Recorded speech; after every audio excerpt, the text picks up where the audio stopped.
Okay, the great Clint Newton. Welcome to Golf Australia's 19 Holes with whatever we call this thing that we do. Mate, game of golf for you. Did you, or have you had, or do you have the bug for the game of golf? I've always had a passion for golf. I just I didn't have the passion to pursue it, and I certainly didn't have the passion to practice. The thought of hitting 1,000 balls on the range and hitting 500 putts, as Dad would tell me that he used to do, was a fairly significant turn off for me. wanting to do it, and I loved team sport. I love the contact and the collision, and the feeling that you get when you're sort of winning and losing together. But I think my passion is for trying to hit it as hard as I can, and as Dad would say, play army golf, left, right. What I used to say to Dad is that I know how to play every shot from in the rough, as his book says, out of the rough. Well, I had plenty of those opportunities throughout my junior days, that's for sure. Chief up at Twin Waters, obviously the bus was fully allowed, as always. Chief did, chivalry's not dead, allowing others to get on the bus, and instead of himself. And back then, Twin Waters had the trailer at the back of the courtesy bus, and what Chief did was he thought, 6'5", 115, 20 kilo human. He just thought he was really the early version of the Terminator, obviously in the movie where he hooks onto the back of the car. Unfortunately, Chief's grip wasn't able to hold on when the bus was going about 80k down the road back to the hotel, and next thing Chief's tumbled off the back, unbeknownst to anyone on the bus. And we all go back to the Melaleuca bar there at Twin Waters. Next thing Chief comes in, runs into, goes to Pam, his wife, and my mum, Jackie, and he's just got bark off everywhere. And he gets found in there was like a gutter, like a stormwater, sort of grass stormwater drainage off to the side of the road. He was in there, and another car coming past obviously saw him in there, and he got a lift back to the thing. Next thing they're back, they're in the men's toilets, with Chief completely declothed and starkers. And when I say bark off everywhere, it was bark off everywhere. And so then next thing, a testament to character and resilience and not wanting to let the team down.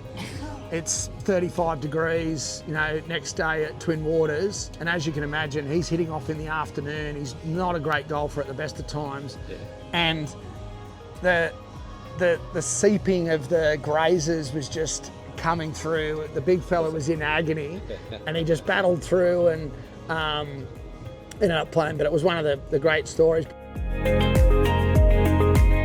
The other one was like, your Wayne Riley and Pat Rafter and Ian Botham, from who could swim from one side of the Twin Waters Lagoon to the other side, but they were naked. And this is again, at 11:30 at night, after, probably a fair few that they'd put away. Now, they've had that competition. Meanwhile, Trevor Gilmeister's there with a bunch of caddies that are saying that they think he's past it and he's a cat and he can't tackle, and he's cutting these caddies in half one after another and just tipping them on their head. And so meanwhile we all sort of walk around, to the other side, and obviously you lose sight of people in the lake there. And next thing, one after the other, they all come out of the water. With starkers, I believe Rafter won, and Botham and Riley were sort of close thereafter. So. How do you describe your game at the moment, mate? How are you hitting them? Mate, not ideal off the first there, but again, it's not about how you start, it's how you finish, mate. And what is your handicap? Do you have an official GA? I think I might have blown out to about 16, so I was down to around single figures, 10 as a youngster. Okay. But now I've blown out, so it's at about that right amount to be able to take some money. So what have we got on this, Matt? Oh, we can have a schooner on it, I'm sure. Kind of quite surreal, I think, because it was one of those things with Dad was I always just saw him as Dad, Yes. and then eventually I saw him as my best mate. You know, so then when you have someone of Bob's stature and significance that's played such a critical role in advancing Australia, and is arguably our greatest ever Prime Minister, then say that my father typified what Australia was all about. And not just my father, but also, you know, my mother, and her role in all of that, and how, you know, Dad needed to be who he was to survive, but he needed Mum, you know, probably even more so.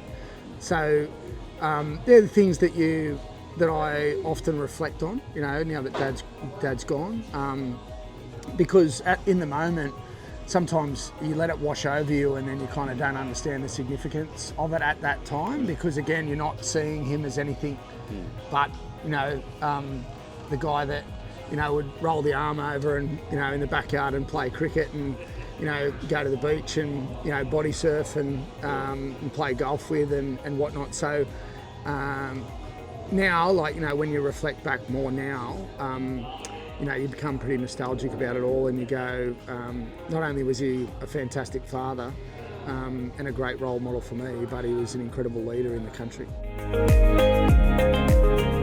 I think, again, that was the part that it was like a double-edged sword at times, that he would mix with anyone, which meant that he sometimes would stay out later than he should have, depending on the people that he was with. But at the same time, that's what made him